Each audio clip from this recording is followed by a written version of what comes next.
Good morning, Nick, Leeson. How's it going? How are you keeping? Very well, Conor. How are you? Yeah, I'm very well. We're at Easter already, and it's that makes it the end of quarter one. And I just wanted to ask you. Obviously, there's quite a number of people watching this video, and the feedback's been really, really good. But how do you see things? How have things been over the first quarter of 2021? And then, if I can ask you two questions, how do you see things over the next couple of quarters panning out? Yeah, I mean, quarter one's been fantastic for the markets. I think I was looking at the Dow Jones this morning. It's up something like 7.75% year to date. So a huge move already this year.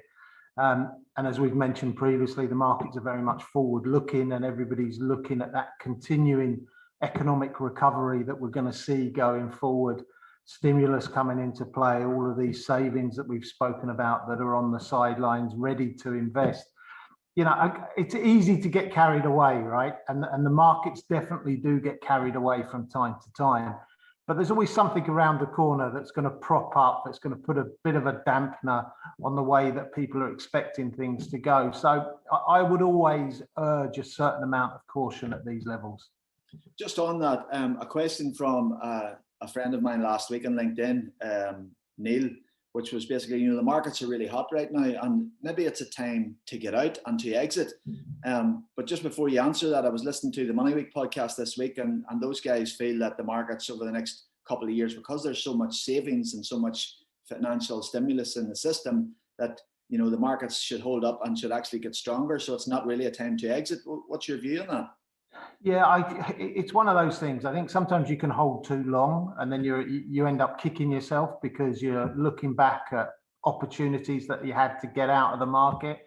I think it's definitely hot at the moment. I think if you've got some equity positions and you are thinking of unwinding, why not unwind half, right? And then see if it's got another run on it. I think the upside from here is limited. Something will happen down the road. It's a bit like, going to your background, Conor. It's a bit like property. It's very cyclical. You have hot periods, you have down periods. The time to reinvest is, to be cash rich and give yourself that opportunity to reinvest if we do have a fall. I mean, nobody predicted what was going to happen with the pandemic only a year ago. But if you were cash rich, you were out of all of your equity positions at that time, you could have bought very, very cheaply and had a 5-6 fold increase over the last year. So, I think there's a definite preference from my perspective to have a little bit of money in cash at the moment and have that opportunity to get back in when that opportunity presents itself.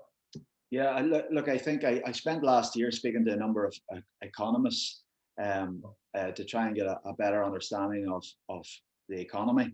And I think, what an economist ultimately tries to do is try and understand human behavior.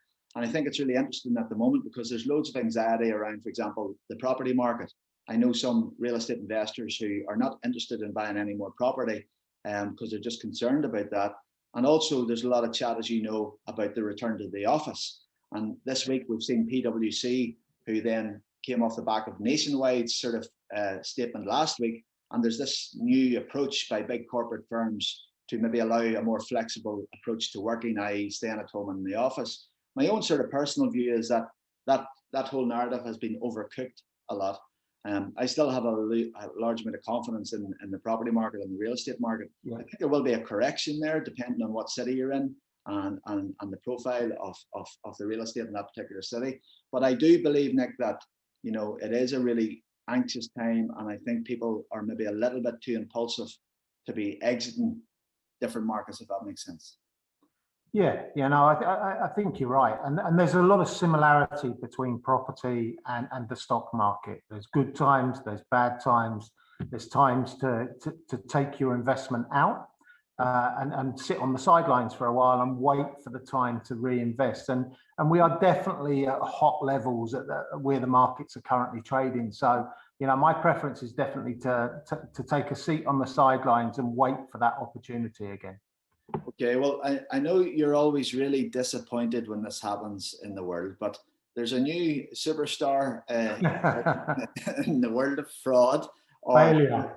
Maybe that's too harsh of a word, but Mr. Billy Wang from Archegos Capital tanked Credit Suisse this week to the tune of $10 billion euros maybe.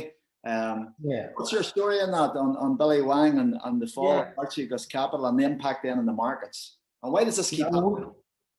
Well, I mean, the reasons why it keeps happening for me are quite obvious. The banks take their eye off the ball, right? I know that a lot of people are working at home at the moment, and there may be that silo effect we see from time to time.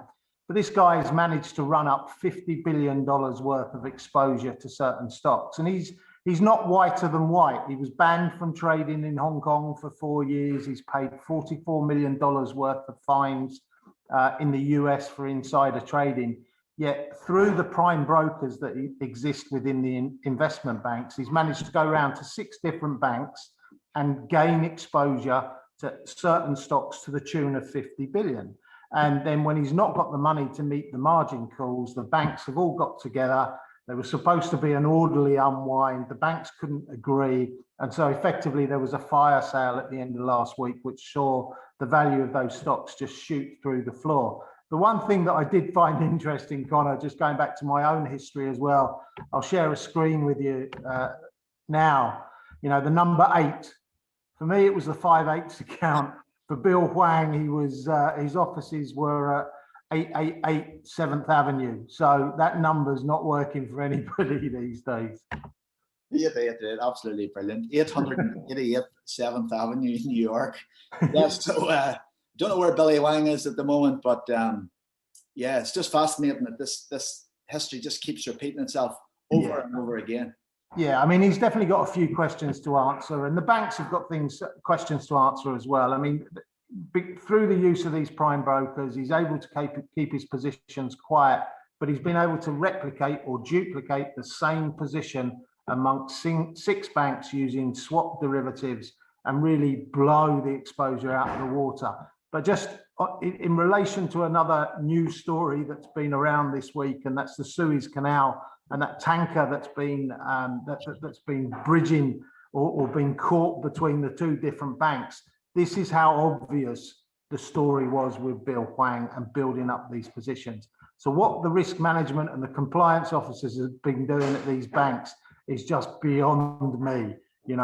Taking their eye off the ball. I don't even know if they woke up for the last couple of weeks and really had a look at what they were doing. Yeah, it's unbelievable. I want to finish with 2.5 minutes, but I've been reading this week in some of the financial press, and some people are now saying that there's an element of PTSD coming out of this COVID crisis, post-traumatic stress disorder, where we haven't really been communicating, we haven't seen other humans, our businesses are impacted. There's a health pandemic out there, so people's levels of depression and form is quite low. And there's 2 things in that from a business perspective. We all accept that that's the case, but then my experience is that observing particularly the last crash, it was those people who reacted to this and took action positively tended to have better outcomes. So to finish this week's Money Clinic, I'm wondering, how important is it that, fair enough, you stand back and acknowledge, right, this is a difficult time, it's a challenging time, but then you have to then engage and ask for help. Would you concur with what I've just said? Absolutely, Conor. I think the key is making sure that you are asking for help, that you get some sort of structure involved in what you're doing personally to come through this as best as you can and get to the other end. From a business perspective, from a personal perspective, I think the art of communication is a tool that we really all undervalue. And we've had this conversation before in the past in various different guises, but asking for help and advice is the most important thing that you can do, because there are people who have the expertise to point you in the right direction and correct whatever path you're going down, be that something personally or be that something from a business perspective. And I would encourage everybody to ask for help and advice. I think that to close it, it's really a phone call or an email or a text or a message to someone. And what I find is that people who just won't do this can tend to, it'll be 3 or 4 or 5 years before they come out the other side. And if we're going to have this big recovery, if things are going to improve with lots of savings in our bank accounts and capital available, then you want to be positioning your business to take advantage of that. So look, on the money this week, Nick, on time. So until next week, you have a great Easter. And you take care. All right, Nick. Cheers.